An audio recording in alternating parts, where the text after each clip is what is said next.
What's up, guys? Big Rob here, Chaos Nutrition, founder, CEO, out here in the Valley of the Sun where it's a balmy 50 degrees.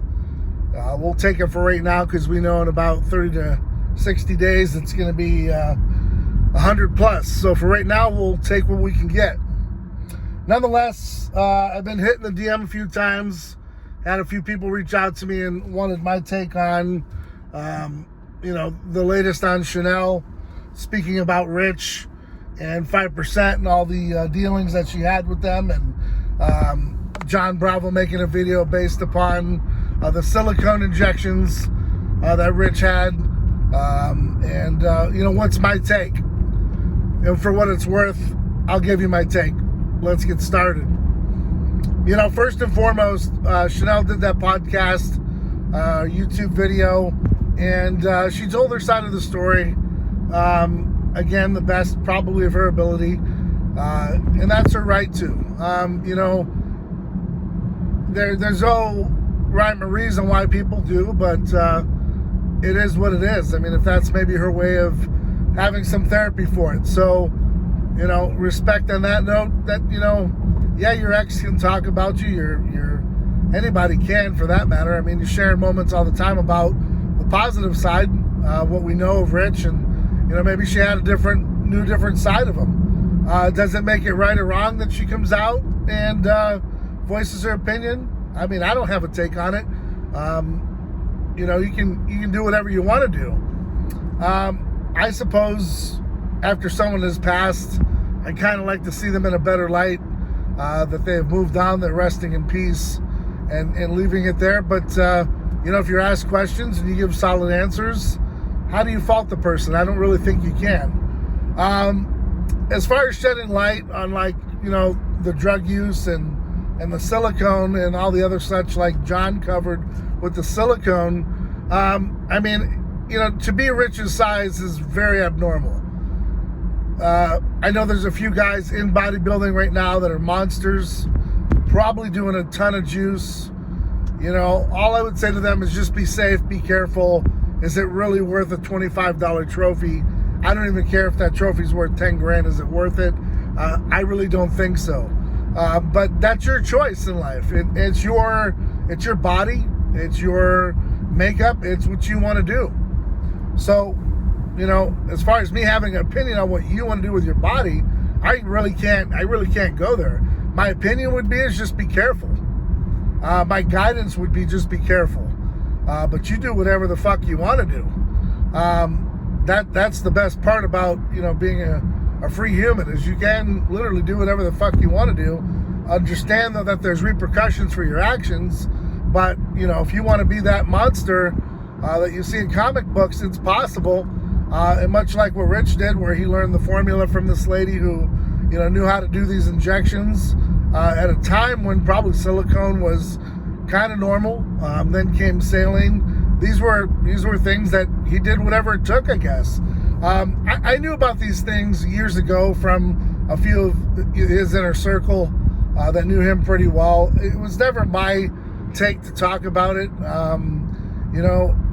I always try to paint people in a positive picture, and I know that everyone, no matter how great we try to be, we all have, that dark side, those problems that we don't want other people to know about. We tend to keep things in the closet, keep things in the dark, that we're not happy about, that we're ashamed about. And it sounds like he had the same issues. He was a very popular guy and then had some troubles on his own. And I mean, really, who doesn't? I mean, I'm not trying to paint a saint here. I'm just saying, who doesn't have some faults as life goes on, especially as you get into your 40s, and you've carried some weight throughout your life. Things tend to happen. Again, I'm not condoning any behavior. I'm just saying things tend to happen. As far as doing the silicone and all the extra stuff, I mean, again, it's a personal choice. No one really can force feed you to do those things. When you want to be something larger than life, and that's your goal, those things tend to happen. To have those amazing, shoulders and biceps and this, that, and the other, I mean, some say he even had the butt injections. I mean, I wouldn't put it past much of anyone who wants to have that kind of success. But with that, you know, he nailed it. His persona, everything else that he came with, it made everything larger than life. I think he set out to do exactly what he did. A lot of us wanted him to stay here a lot longer than he did. It's just, he lived that rock star lifestyle, you know, where it was short-lived. But in the same sense, you know, what do you expect, right? Those things happen. Ozzy Osbourne's that live forever right now, kind of not normal. You see it in Snoop Dogg where he changed his life around. He turned corporate real quick. He didn't want that banger lifestyle anymore because he knew what would come with it, much like what happened to Tupac at such a young age. So, you know, Rich really wanted that lifestyle, and he got it. And when he got it, it was probably a lot for him. I know being with him at the booths, the few times that I was able to do so, I mean, you know, larger than life. There's really no other way to talk about it. He had other bodybuilders that were winning, you know, national championships and Arnold championships coming over to his booth for a guy that, you know, per se won Mr. California. You know, so that says a lot. It speaks volumes. Got guys like Michael Hearn making videos with you. You start living literally the life that you are emulating and people are putting out there for you. You know, like I said, the extra stuff with the drug use, you know, it's not really my take. I mean, I knew on some occasions he was a little glassed over, and those things happen. But again, none of my business, right? I mean, he's selling supplements, not Bibles. Take that for what it's worth. Like I said, I think a lot of the stuff that he did was self-inflicted. He didn't put it on anyone else. He didn't make videos about it.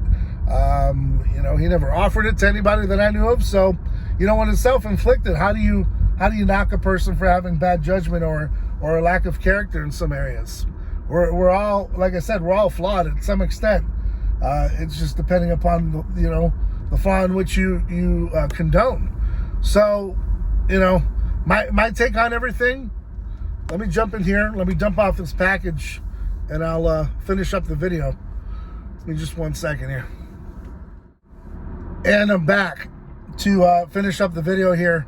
Like I said, my take on it is Rich Piana's name has continued to carry on itself and its legacy for over 5 years now, or going on that 5-year mark. And you know, the sad thing is it's slowly starting to fade away, where you do have some people that really just don't know who he is, don't know what he's done, and then you have those of us that have been around during that time period, and when you say his name, it rings the bell, and it definitely touches at your heartstrings, man. So I don't know if people just constantly use his name to further their career or to boost ratings on YouTube. I mean, I kind of hope not. I think it's pretty interesting to find out some information, you know, based upon, you know, the silicone use and stuff, because I mean, it's pretty obvious the guy was, you know, quote unquote a mutant, and you know, just didn't look like your average Joe going to a quick trip. But in the same sense, it's kind of like, you know, let's just be careful that we don't demonize somebody, trash their name, and I really don't think these videos were intended to do that. So on both fronts, I don't think that that's the case. That's just my opinion. Like I said, I tend to tell a story about how he's helped me, how he's helped me here at Chaos Nutrition, and what it sounds like is that maybe Rich would have been better off calling his business Chaos Nutrition, because he definitely lived a life of chaos, where my younger life was definitely chaotic. And I mean, I did a 180 and changed my life and got things back into perspective, and took that chaos and turned it into positivity, and then moved on with life. It sounds like Rich continued those chaotic ways, but in some sense, maybe that's why he liked the name Chaos Nutrition. Maybe that's why he took a liking to it. We'll never know. But it sounds a lot better than 5% in the respect of, you know, his life was chaotic, right? So that's how I try to spin it. I try to put a positive note and positive touch on things. You know, like I said, I think everyone's got some demons to deal with. I don't think any of us are perfect. That's the lifestyle that he lived. And unfortunately, it also took him out. And, you know, I wish I had more time with him. I wish I had some more personal time where, you know, he could reach out if times were tough. I do that to a lot of my Marine buddies as well, man. It's kind of like, or just anybody in general. You know, if you're going through some tough shit, call me. I mean, I'm not perfect either, but I know on the dark days I can carry you through, because tomorrow there's going to be a brighter day. So, you know, oftentimes, you know, you find people that, like Rich used to always say, stuck in a rut, and they find themselves in a position where they need something to make them feel better because they don't feel that great about themselves. And in those moments, you know, you wish your friends would reach out. You know, I've got a good circle around me that, you know, if they don't hear from me in a couple days, they're reaching out. Hey, what's going on? Haven't heard from you. And that means the world, because I'm not always one to reach out and talk to people when times are tough. So I understand. But, you know, at some point in time, you would hope that people reached out to him and said, hey, man, if there's anything you need, contact me. I remember, I'll share a story with you before I let you go. We were at the Arnold. Here we were, 2017. And, man, the guy was just putting out work. I mean, 5-hour lines. I mean, if you were there, that place was a madhouse. Comment below and let me know if you were there, by the way. It was wild to be a part of that spectacle. And at that time, I was, you know, at the line taking pictures for folks. So you'd come up and hand me your phone. I'd take the picture for Rich, for you, and then, you know, he'd sign something for you, and, you know, you'd be on your way kind of thing. He had been working all morning. I mean, I think we got to the booth a little late because that's the way Rich loved it. He loved getting that line all pumped up. And they'd be waiting for him, man, for hours. But nonetheless, we got there at about 10:30, maybe 11. And, you know, we're going on probably 4 hours. He'd stop every once in a while to use the restroom, man. But it was a quick break, and he was back at it. And he worked on those feet and on those knees that hurt him pretty badly for hours. And although he had a nice little, you know, cushion spot to stand on, that dude was standing there putting in that work for you guys. And I remember I was like, hey, we're going to all take a break. I'm going to get something to eat. I'm going to get a chicken bowl. Do you want something? And he goes, no, I think I'm just going to eat my breakfast from this morning. And when you come back, we'll start on the couch. And I go, right on, Rich, I'll be right back. And then I felt his hand on my back, and he told me, he goes, hey, Rob, he goes, thanks for asking if I'm okay. Or, you know, if I wanted something. He goes, because oftentimes, you know, people don't ask, you know, if I wanted something. And so that kind of touched me a little bit, because, you know, that's my personality, is to make sure that you're okay. I try to reach out to those that, you know, probably aren't being taken care of. And I was like, hey, man, if you need something, just let me know. I'll go grab you something to eat. And he just chose to eat something that was from the morning. That was his style. That's the way he was getting through the afternoon. But, you know, that meant a lot to me, man, that, you know, he knew kind of who was who. And being it was the last time I would see him, I know that, you know, doing that for him was an awesome thing, where he knew, you know, that not everyone was there to, you know, build their clout. Not everyone there was just to, you know, jump on the bandwagon and make themselves a bigger name because of Rich Piana. Some of us actually really cared. And you get a little choked up from it. But nonetheless, that's kind of the spin that I want to put on it, and on the videos and everything that I've heard today. I don't know the guy super personally, like a Chanel would, where you're with him 24/7, and, you know, the ups and downs. And I'll tell you, you know, the people around me might say the same thing. So, you know, if I'm painted in a negative light or a positive light, because when you're around someone all the time, you pick up on all their characteristics, right? And then you meet, you know, you hang out with the guy in public, or it's a whole different side that you're going to see of the person, right? So my take on him is going to be different from Chanel's, and different from John, that maybe never met him. I'm not sure. Shout out to John Bravo, by the way. Shout out to Chanel. so it's just a different take, and that's normal, and those things happen. Like I said, overall though, I think she's always going to paint him in a decent light, in a good light. I don't think anything was done wrongly.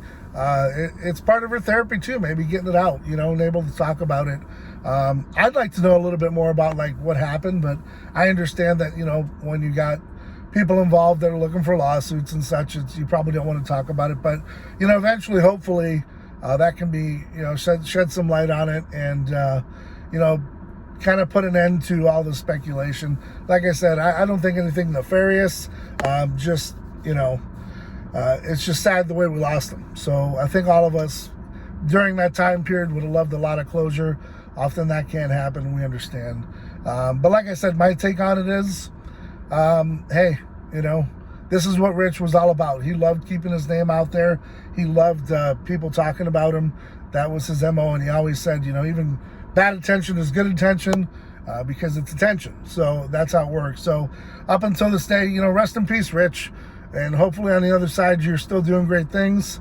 And, we're down here doing our thing. And like I said earlier, I think his life was very chaotic.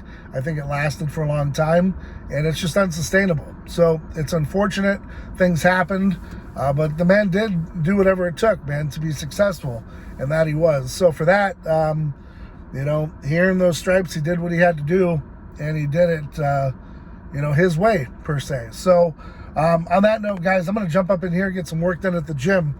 As always, I hope you're staying safe, staying vigilant, keeping your eyes and ears open, staying ride or die for your circle.